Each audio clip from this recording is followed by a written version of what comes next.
Hello students, स्वागत है आप सभी का आपके अपने educational channel M&M by A पे। चलिए शुरू करते हैं क्लास 10th का नेक्स्ट वीडियो।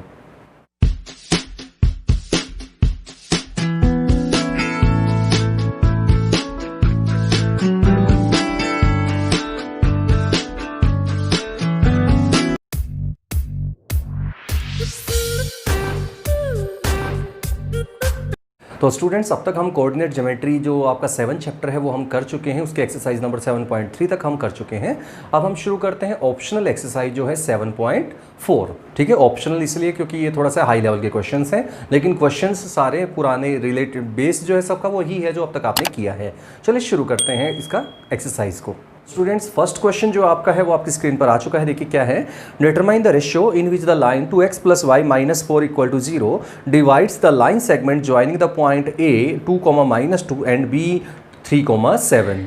ठीक है, ये क्वेश्चन ये है कि आपको रेशियो फाइंड करना है कि ये जो A और B दो पॉइंट आपको गिवन है, इन दोनों को ज्वाइन करके एक लाइन सेगमेंट जो आएगा, आपका लाइन सेगमेंट बनेगा, उसको ये लाइन कट कर रही है। देखिए जो 2x + y - 4 = 0 जो आपका गिवन है बुक में, ये आपका जो है ये भी एक लाइन है। और जो A और B दो पॉइंट को ज्वाइन करेंगे तो भी लाइन आएगी। तो ये दोनों लाइनें आपस में क्या कर रही हैं, कट कर रही हैं। समझ गए ना, ए बी को ज्वाइन करने वाला लाइन को, ये जो लाइन है 2x + y - 4 = 0, ये इसको कट कर रही है। तो आपको बताना किस रेशियो में ये इसको कट कर रही है ए बी को। चलिए शुरू करते हैं। तो स्टूडेंट्स शुरू करते हैं क्वेश्चन नंबर फर्स्ट। देखिए क्या है, कैसे करना है इसको। सबसे पहले आपने ए और बी जो पॉइंट गिवन है उससे हमने लाइन सेगमेंट ए बी बना लिया है। उसके बाद एक लाइन आपने लेनी है। आप कैसी भी लाइन इधर भी ले सकते हैं, इधर भी ले सकते हैं, उससे कोई फर्क नहीं पड़ता। लाइन शो करनी है बस आपको। इस लाइन की इक्वेशन है 2x + y - 4 = 0। ठीक है, ये दोनों जो लाइन, ये लाइन सेगमेंट और ये जो लाइन है, दोनों आपस में कट कर रही है। Late us suppose that the point of intersection is P।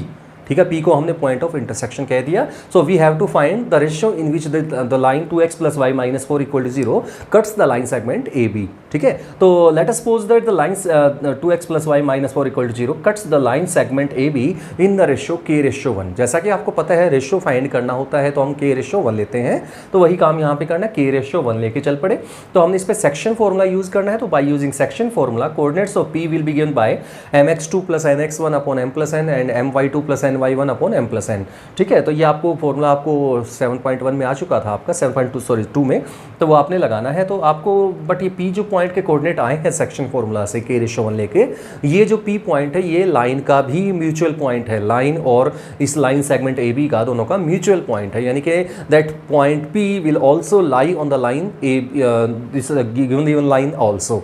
तो ये जो गिवन लाइन है इस पर भी लाई करेगा। सो बट P पॉइंट यही लिखा है मैंने यहाँ पे, but P point also lies on the line. जो P पॉइंट जो AB पे है वो इस लाइन पे भी है, क्योंकि एक इंटरसेक्शन पॉइंट है इन दोनों का, तो म्यूचुअल पॉइंट भी कह सकते हैं। तो म्यूचुअल पॉइंट है मतलब ये इसकी इक्वेशन को भी सेटिस्फाई करेगा, इस लाइन की इक्वेशन को।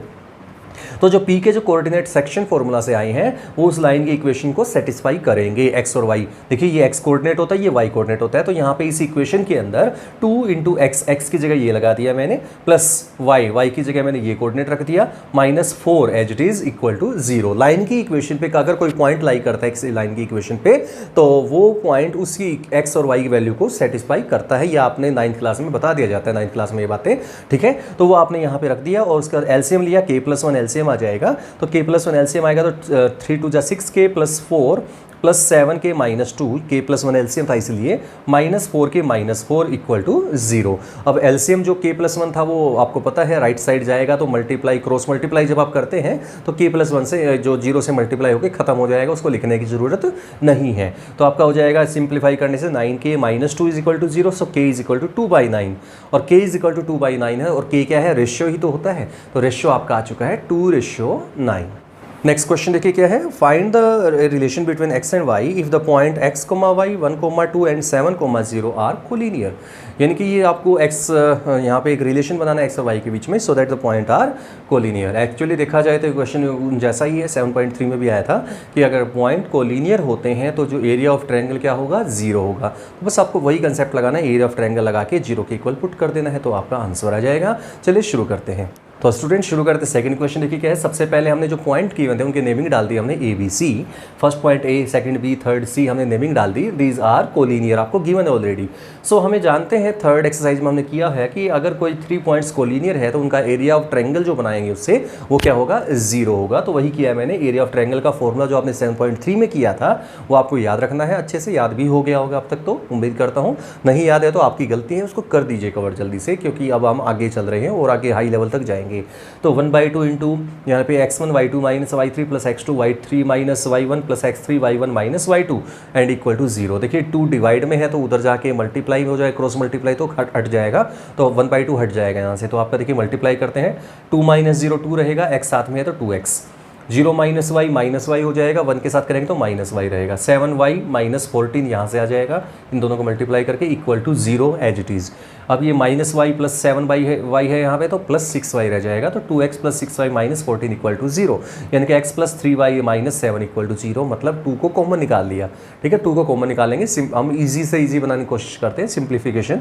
तो 2 कॉमन निकल रहा है, देखिए पूरे में से 2 इसमें भी है, 2 इसमें भी है, 2 इसमें भी है, तीनों में से 0 तो है ही, 0 में तो 2 होगा ही होगा। ठीक है ना, 0 तो सब में शामिल होता है।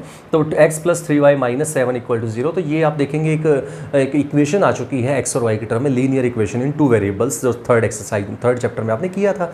ठीक है, तो which is the relation between x and y, यही इसी को हम relation between x and y ही बोलते हैं। तो यही है इसका फाइनल आंसर। तो स्टूडेंट्स नेक्स्ट क्वेश्चन में चलते हैं। नेक्स्ट क्वेश्चन नंबर 3 है, देखिए find the centre of the circle passing through the point 6, -6, 3, -7 and 3, 3। यानी कि आपको एक सेंटर निकालना है सर्कल का, और उसके हमारे उस सर्कल की बाउंड्री के ऊपर जो सर्कल जो है उस 3 पॉइंट से पास कर रहा है, यानी कि उसके ऊपर कहीं ना कहीं उस बाउंड्री के ऊपर ये 3 पॉइंट जो गिवन है वो हमारे लाई करते हैं। तो चलिए शुरू करते हैं, सेंटर कैसे निकालेंगे। तो स्टूडेंट्स शुरू करते हैं इसका सोल्यूशन। देखिए कैसे है, सबसे पहले हमने सेंटर मान लिया जिसके कोऑर्डिनेट है x, y। This is the centre of the circle as it is given that, देखिए फर्स्ट पॉइंट को a कह दिया, सेकंड को b और थर्ड को c बोल दिया हमने। तो आप देख सकते हैं this is radius, this is also radius and this is also radius. तो OA, OB और OC तीनों ही सेंटर को ज्वाइन अगर किया जाए सेंटर से ABC पॉइंट को, तो वो रेडियस का काम करेगा। और रेडियस हम जानते हैं सारी इक्वल ही होती हैं। So OA is equal to OB is equal to OC is equal to radius. This is equation number 1 number डाल देंगे। उसके बाद हम सबसे पहले OA फाइंड करते हैं, डिस्टेंस फॉर्मूला से OA निकाल लेंगे। OA पे डिस्टेंस फॉर्मूला लगाया तो ये आ जाएगा, OB पे डिस्टेंस फॉर्मूला लगाएंगे तो ये आ जाएगा, और OC पे डिस्टेंस फॉर्मूला जब लगाएंगे इस पर तो ये आ जाएगा। ठीक है, अब हम जानते हैं OA इक्वल टू OB था, तो OA और OB की वैल्यू हम यहाँ से वैल्यू रखेंगे और दोनों को इक्वल रख देंगे। तो फ्रॉम यूजिंग 1, 2 एंड 3, 1 से हमने क्या किया, दोनों को इक्वल रखने के लिए बात यूज़ की, और 2 और 3 से हमने इनकी वैल्यू रखी है। तो OA is equal to OB रख दिया है, तो स्क्वायर रूट से स्क्वायर रूट कैंसिल हो जाएगा। इसका स्क्वेयरिंग अप्लाई करेंगे, a² + b² minus 2ab, a² + b² plus 2ab।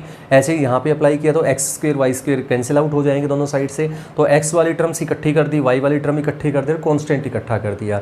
तो उसमें से आप देखेंगे -2 कॉमन आ रहा है, तो -2 कॉमन आने के बाद बचेगा 3x + y - 9 equal to 0 and this is equation number 5। ये 5 नंबर इक्वेशन आ चुकी है। तो 5 नंबर आने के बाद हमें पता है also OB is equal to OC। OB देखिए पहले इन दोनों को इक्वल रखना है, फिर इन दोनों को इक्वल, क्यों, रेडियस है तो ये सारे।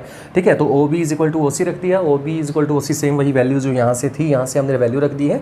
तो सारी वैल्यू जो कट जाएंगी, बचेगा क्या, y बचेगा और कांस्टेंट बचेगा। तो y को एक साइड ले लेंगे तो आपका आ जाएगा 20y इज इक्वल टू 9 - 49। देखिए 9 यहाँ पे बचा हुआ था, 49 प्लस था, उधर जाके -49 हो जाएगा। तो 9 - 49 हो जाएगा -40, यानी कि 20y इज इक्वल टू -40, तो y is equal to -40/20 divide में चला जाएगा, क्योंकि ये मल्टीप्लाई में था इसलिए। तो 22 × 40, तो y इज इक्वल टू आ जाएगा -2, माइनस एज इट इज था तो -2। तो -2 यहाँ पे y की वैल्यू आ चुकी है, y कोऑर्डिनेट जो हमारे यहाँ पे चाहिए था वो आ चुका है। अब यहाँ पे 5th इक्वेशन को यूज़ करके हम y की वैल्यू रख देंगे इस 5th इक्वेशन में, तो आ जाएगा 2x + y की जगह -2, तो -2 ही रहेगा, प्लस माइनस -2 हो जाएगा, -9 as it is equal to 0। तो 2x - 11 इक्वल टू 0, तो x इज इक्वल टू 11/3। तो x जो कोऑर्डिनेट है वो आपका 11/3 आ चुका है, और y कोऑर्डिनेट आपका -2 आया था। तो सेंटर के जो कोऑर्डिनेट है वो आपके आ चुके हैं 11/3, -2। यही है इसका सेंटर के कोऑर्डिनेट्स।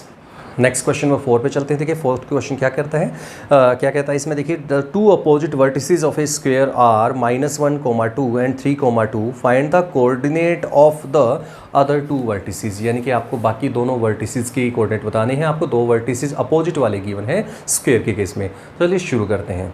तो स्टूडेंट्स नेक्स्ट क्वेश्चन पे चलते हैं। देखिए नेक्स्ट क्वेश्चन क्या था आपका, उसका सॉल्यूशन कर लेते हैं फटाफट से। देखिए हमने मान लिया हमें दो वर्टिसेस गिवन थे अपोजिट, तो दो अपोजिट हमने कंसीडर कर लिए, मान लिया अपने आप से। ये बी और डी, देखिए ये मैंने फिगर बना दी है, ए और सी हमें गिवन थे, मान लीजिए ए और सी हमें गिवन है अपोजिट वर्टेक्स।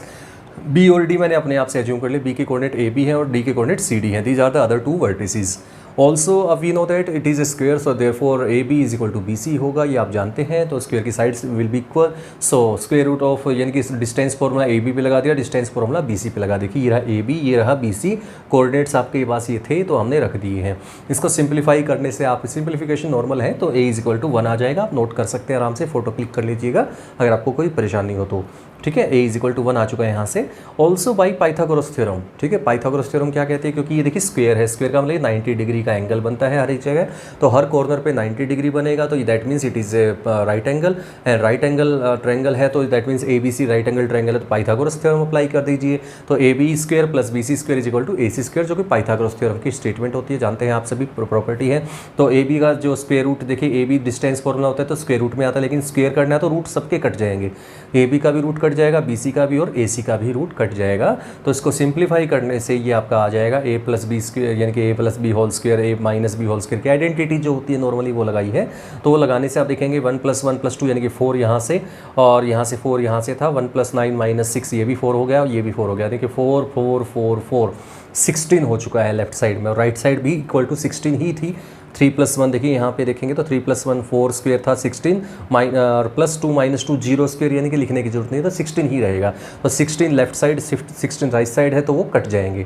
बी स्क्वेयर और बी स्क्वेयर हो जाएगा 2b स्क्वेयर, और यहाँ से देखिए -4 भी यहाँ, -4 भी यहाँ, तो -8b, तो 2b square -8b is equal to 0, तो 2b यहाँ से कॉमन निकाल लीजिए, तो b -4 इक्वल टू 0, यानी कि 2b इज इक्वल टू 0 और b -4 0, जो कि क्वाड्रेटिक इक्वेशन की कंडीशन होती है। स्प्लिटिंग द मिडिल टर्म वाली कंसेप्ट में जब हम रूट्स निकालते हैं तो आपको पता है क्या करना है। तो 2b इज इक्वल टू 0 रखेंगे तो b इज इक्वल टू 0, और b -4 इक्वल टू 0 रखेंगे तो b इक्वल टू 4, यानी कि b की दो वैल्यूज आ चुकी हैं 0 और 4। अब आगे चलते हैं, आगे क्या करना है हमें। Also we know that the mid point of A C will be equal to mid point of B D, because it is the property of a square, any square, यानी कि कोई भी स्क्वेयर होता है उसकी प्रॉपर्टी होती है कि दोनों डायगोनल का मिड पॉइंट इक्वल होता है, सेम होता है। तो ए सी का मिड पॉइंट ये होगा और बी डी का मिड पॉइंट ये होगा, तो हमने वो लगा दिया है। ये जो आपका है, ये आपका है बी डी का मिड पॉइंट, a + c/2, और b + d/2 जो है वो बी डी, ये दोनों एक्स और वाई कोऑर्डिनेट है बी डी के मिड पॉइंट के। इसी तरह से ये भी ए सी के मिड पॉइंट के कोऑर्डिनेट्स हो चुके हैं एक्स और वाई, तो दोनों सेम होते हैं, हम प्रॉपर्टी जानते हैं। तो इसका मतलब एक्स कोऑर्डिनेट एक्स के इक्वल, वाई कोऑर्डिनेट वाई के इक्वल रख देंगे। तो जो एक्स कोऑर्डिनेट है a + c/2 1 के इक्वल रख दिया है मैंने यहाँ से, और b + d/2 is equal to 4 रख दिया है। तो हमें पता है a की वैल्यू हमने निकाल ली थी, यहाँ से a की वैल्यू हमने निकाल चुके हैं। देखिए यहाँ से क्या आई थी, 1 आई थी फर्स्ट इक्वेशन से, तो a की वैल्यू यहाँ पे 1 रख देंगे, तो 1 + c is equal to 2, cross multiply करने के बाद कह रहा हूँ, तो 1 उठ के उधर चला जाएगा राइट साइड में, तो 2c is equal to 2 - 1 that is 1, this implies c is equal to 1। तो हमारा a आ चुका है, c आ चुका है, लेकिन b की दो वैल्यू आई हैं। ठीक है, अब b + d/2 similarly is equal to 2 रखना है, तो b + d is equal to 4 हो जाएगा, जानते हैं आप क्रॉस मल्टीप्लाई करेंगे तो। अब यहाँ पे b की दो वैल्यूज थी, तो b पहले हमने 0 रख के देखना है, तो b जब 0 रखेंगे तो b 0 रखेंगे तो 0 + d इज इक्वल टू 4, तो यानी कि d इज इक्वल टू 4 आ चुका है। सिमिलरली जब b की वैल्यू 4 रखेंगे तो 4 + d is equal to 4, that is d is equal to 0, यहीं से इसी इक्वेशन से d की वैल्यू 0 आ जाएगी। इनके जब b 0 होगा तो d 4 हो जाएगा, और जो b 4 होगा तो d 0 हो जाएगा। मतलब बात कहने की सीधी से एक ही है कि आपकी दो पॉइंट है वो यही आएंगे, 1 0 एंड 1 4। तो ये आपके दो वर्टेक्स हैं, ये 1 0 और ये 1 4 है, या फिर 1 4 इसको कह दो तो 1 0 ये हो जाएगा। तो मतलब कहने का दो अपोजिट वर्टेक्स जो हैं उनके कोऑर्डिनेट्स आ चुके हैं 1 0 एंड 1 4। नेक्स्ट क्वेश्चन नंबर 5 पे चलते हैं। थोड़ा स्टेटमेंट थोड़ी लेंथी है, इसको हम साइड बाय साइड ही कर लेंगे, ज़्यादा अच्छा रहेगा, टाइम वेस्ट होगा नहीं तो। ठीक है, इसमें मेन थीम समझा देता हूँ आपको आराम से सिंपल लैंग्वेज में। क्या है कि आपके 10th क्लास के स्टूडेंट हैं, उनको एक स्कूल है, एक सेकेंडरी स्कूल है, कृषि नगर जगह है कोई, उसमें उनको एक रेक्टेंगुलर प्लॉट उनको अलॉट हुआ है। उस पर उनको क्या करना है, उनकी जो बाउंड्री है उस पर गुलमोहर के पेड़ लगाने हैं। ठीक है, मैं हिंदी में सैम्पल समझा रहा हूँ कि क्या करना है, इसका मीनिंग समझा रहा हूँ, मेन ब्रीफ में कर रहा हूँ इसका। तो उसके गुलमोहर के प्लांट लगाने हैं, सैम्पलिंग ऑन द बाउंड्री, यानी कि चारों कॉर्नर पे जो है बाउंड्री है रेक्टेंगुलर प्लॉट की। आप फिगर में भी देख सकते हैं, यहाँ पे मैं फिगर दिखा भी देता हूँ, ये फिगर है आपके देख सकते हैं, मैं बीच में आ जाता हूँ, दोनों के बीच में स्टेटमेंट इस साइड है, फिगर इस साइड है। ठीक है, तो आप देख सकते हैं। तो इसके बाद क्या करें, गुलमोहर के ट्री लगाने हैं, आप इस फिगर में देख सकते हैं, साइड में चारों बाउंड्री पे गुलमोहर के ट्री लगे हुए हैं और बीच में एक PQR जो नाम से आप देख सकते हैं ट्रेंगुलर प्लॉट आपको ट्रेंगुलर हिस्सा नज़र आ रहा है जो लॉन है, ग्रासी लॉन है। ग्रासी लॉन मतलब यहाँ पे एक मैदान सा बना रखा है। इस पोर्शन में हमें कुछ नहीं लगाना, इस पोर्शन में सिर्फ खेलने के लिए जगह बनी हुई है, समझ लीजिए। और जो बचा हुआ पोर्शन है, ठीक है, उसमें आपको फ्लावरिंग प्लांट्स के बीज लगाने हैं बच्चों को, ठीक है। यानी कि जो बच गया ना इस ट्रेंगुलर जो हिस्सा है, लॉन है, ट्रेंगुलर लॉन में तो सिर्फ घास लगी हुई है, इसके आसपास जो बच गया ना, इसके अलावा हिस्सा जो दिख रहा है आपको ब्लैंक वाला, इस हिस्से में आपको फ्लावर लगाने हैं, रंग बिरंगे कलरफुल आपको फ्लावर्स लगाने हैं बच्चों को। तो ये है इसकी स्टेटमेंट। अब हम चलते हैं क्वेश्चन क्या है। तो क्वेश्चन देखिए क्या है। Taking A as the origin, find the coordinate of the vertex of the triangle and what will be the coordinate of the vertices of PQR if C is the origin। अगर यानी कि अगर C अगर origin लेके चलें तो उसके PQR के vertex क्या क्या आएंगे। and also calculate the area of the triangle in these cases, what do you observe। आपको दोनों केसेस में A को आपको origin लेके चलना है तो आपको ट्रायंगुलर के जो उसके वर्टिसेस निकालने हैं, उसका एरिया निकालना है। फिर आपको एक बार C को origin लेके चलना है, उसके अकॉर्डिंग आपको ट्रायंगल के जो कोऑर्डिनेट्स निकालने हैं वर्टिसेस के, और फिर उसका एरिया निकालना है। तो आपको बताना है कि इन दोनों में क्या ऑब्जर्व किया आपने, क्या डिफरेंस नजर आया, दोनों ट्रायंगल्स में क्या क्या ऑब्जर्वेशन हुई, तो आपको बताना है। चलिए शुरू करते हैं। तो स्टूडेंट शुरू करते हैं। फर्स्ट पार्ट देखिए क्या है। सबसे पहले ए को ओरिजिन लेके चलना है, तो आप इस फिगर में देख सकते हैं, मैं इधर दिखा देता हूँ आपको फिगर। अब इधर, ठीक है, ये फिगर में देखिएगा, इधर में सामने नजर आ रही होगी आपको बोर्ड पे, ये मैंने बना रखी है, इधर आपको नजर आ रही है।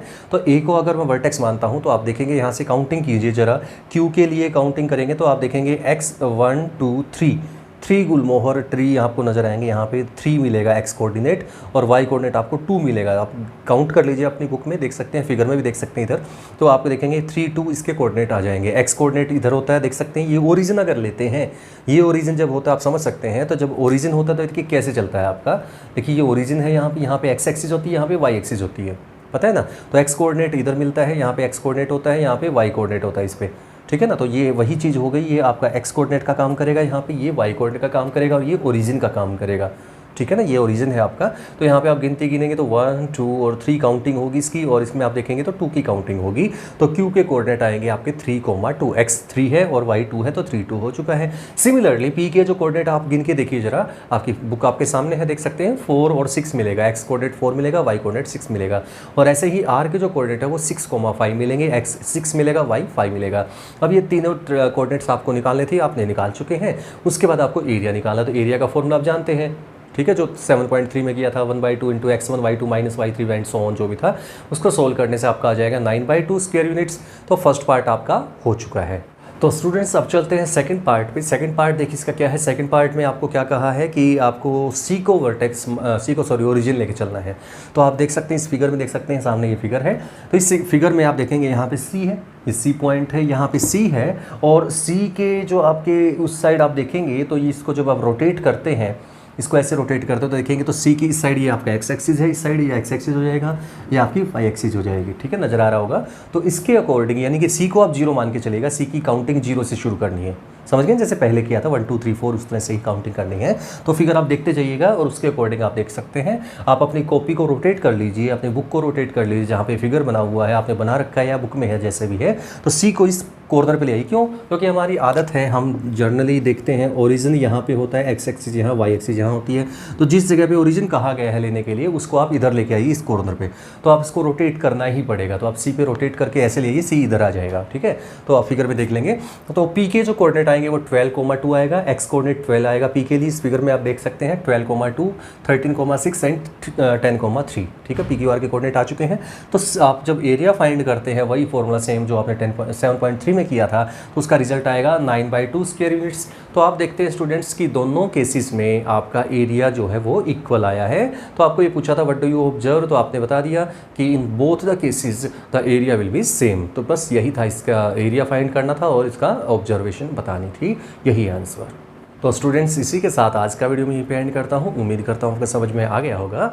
तो अगर आपने मेरे चैनल को सब्सक्राइब नहीं किया है, सब्सक्राइब कर दीजिएगा, लाइक कीजिएगा, शेयर कीजिएगा। मिलते हैं नेक्स्ट वीडियो में, तब तक के लिए thank you for watching this class.